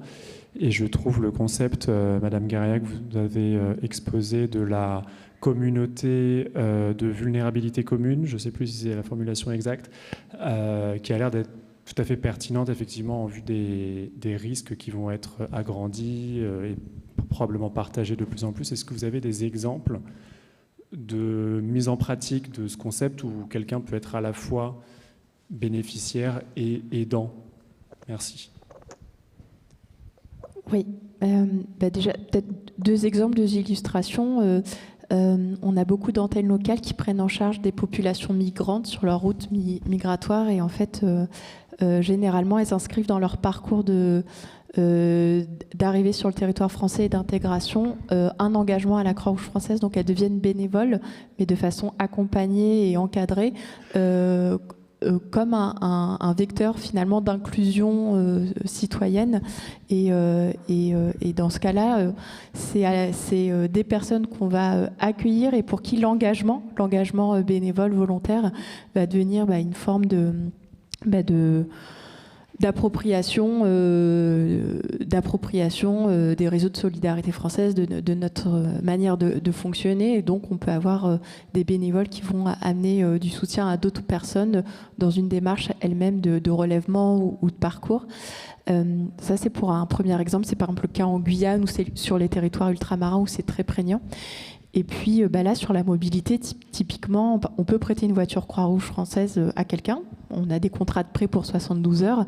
Et cette même personne, si elle a le temps, si elle a envie, il n'y a pas de contrainte, elle peut très bien être conducteur solidaire pour aller récupérer une voisine, comme la dame sur le sujet, et faire un trajet solidaire à son tour. Peut-être un dernier exemple, et après je m'arrête là. Le sujet des mobilités actives, des vélos se développe. On aurait pu penser qu'il y aurait une approche siège nationale descendante. Finalement, on a été interpellé par nos structures locales. Je prends encore l'exemple des demandeurs d'asile qui sont, entre guillemets, en attente sur des temps longs de démarches administratives dans des centres d'accueil de demandeurs d'asile. Souvent dans des zones rurales, on en a un en Seine-et-Marne, où les personnes sont dans un village et la gare, les premières courses sont à 4 km. Donc en fait, on a installé une flotte de vélos et les personnes ont gagné en autonomie. Et là, on est en train de travailler à ouvrir ces centres d'accueil de demandeurs d'asile dans un village où leur présence n'est pas très bien perçue, pour en faire un lieu de réparation de vélos pour l'ensemble de la communauté. Voir si aussi demain, on peut faire des courses solidaires et des livraisons solidaires avec les vélos, par exemple. Merci beaucoup. Est-ce qu'il y a d'autres questions éventuellement dans la salle? Pas d'autres questions? Alors, je me tourne vers nos intervenants. Un mot de la fin. On commence par le Clunisois. Oui. Donc, sur tous ces témoignages, ce qui est intéressant de dire que, en fait, nous sommes différents métiers. On peut, chacun d'entre nous, penser aux solutions en s'appuyant sur, finalement, de cette étude de métabolisme, les ressources qui entrent, qu'est-ce qui se passe pour ces ressources quand ils traversent nos territoires et quand ils sortent de notre territoire, que ce soit énergie, que ce soit mobilité, que ce soit, même, on regarde les migrants, finalement, c'est quelque chose que chacun d'entre nous peut raconter avec son propre outil. Pour nous, nous sommes architectes, c'est avec intervention spatiale, c'est avec les outils, vraiment le changement de l'espace. Pour vous, c'est avec les voitures. Mobilité, c'est intéressant. Et politique, public, qui est au cours de tout. Moi, j'ai appris que c'est politique qui peut aider nous tous pour finalement aborder les solutions. Merci. Peut-être pour terminer, là, il y avait des illustrations très concrètes, très thématiques de ce qui fait sens en termes à la fois d'interdépendance et de coopération. Peut-être moi redire que la coopération d'abord c'est du temps long, même si je l'ai dit tout à l'heure en introduction, l'urgence des enjeux et l'ampleur des défis auxquels on est confronté est probablement un accélérateur de la prise de conscience de l'intérêt de coopérer. En tout cas, moi, je le vois sur le grand territoire. Donc ça, c'est vraiment intéressant et stimulant. Derrière, ça nécessite en effet de renouveler les récits, de revisiter aussi les perceptions qu'ont les territoires. Voilà, il n'y a pas le gros et le petit, il n'y a pas le centre et la périphérie. On est vraiment sur des logiques de coopération horizontale. Et je le dis d'autant plus que sur certains sujets, on a des comités de communes qui sont bien moins dotés que nous en ingénierie et qui sont tout autant innovantes sur certains sujets. Donc elles n'ont pas à rougir vis-à-vis de la métropole. Voilà, donc il y a bien une place pour tout le monde dans ces coopérations. Merci pour cette invitation au dialogue entre le local, le national et à l'horizontale également entre collectivités. Samia, pour un dernier mot. Merci d'avoir mis en exergue ces sujets qui sont un peu différents mais qui, je trouve, ont un point commun, qui sont effectivement que tout ça interagit à l'échelle des territoires et que même si le ton pour les prochaines années peut être quelque peu inquiétant, oppressant parfois, mais on a un champ possible devant nous d'innovation territoriale et des solutions qu'on commence à peine à explorer. Merci beaucoup pour toutes vos interventions, pour ces initiatives très concrètes que vous nous avez proposées.